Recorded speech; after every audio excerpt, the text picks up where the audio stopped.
Oh, wow. Yeah, the mustard's got horseradish in it. Oh, Oh my gosh, it's clearing my nostrils. The nose trolls, birth of a society. Deep within the caverns of a nose, where silence once reigned and only the occasional drip echoed through sticky walls, something stirred. From a violent inhale of spicy mustard, the first spark of life emerged. Glowing mucus crystals cracked open, and tiny creatures crawled out, blinking into the damp light. They were small, fuzzy, with bulbous noses of their own, and they would come to call themselves the nose trolls. At first, they wandered through the tunnels in confusion. Nasal hairs loomed above them like great swaying trees, pollen drifted like golden snow, and rivers of mucus trickled through the caverns.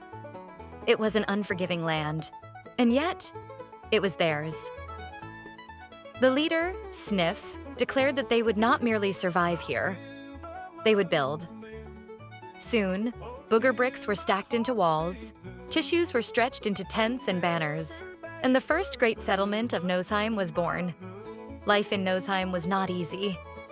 With every inhale from the world above, a storm raged below. Dust cyclones whipped through the passages, perfume clouds rolled like poison fog, and pollen storms toppled tissue huts in an instant. The trolls scrambled with each disaster. Miners securing the precious booger crystals, builders reinforcing the barricades, and soldiers gripping their Q-tip spears as they braced for another wave of chaos. For the Naz trolls, every sniff from the great world above was a natural disaster, and every sneeze was an earthquake. In the midst of one such storm, when the trolls feared their home would collapse, a shimmering figure rose from the mist of tissues, Queenie Mucosa, the ancestral spirit of the nose. Draped in robes of flowing tissue, she spoke with a voice that echoed through every chamber. "Children of Sneeze," she declared, "you were not born by accident. You are the guardians of these tunnels. Without you, this cavern would drown in chaos.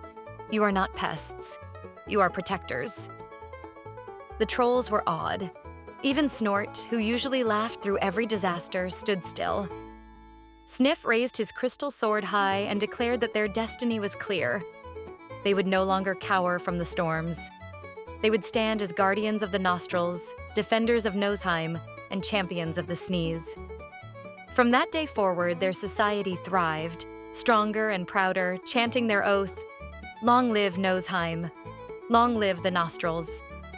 And so, the nose trolls endured. An entire civilization cursed to live where no society should.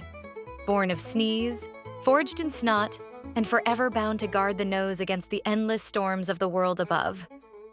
Their battles would be many, their suffering would be constant, but their legend had only just begun.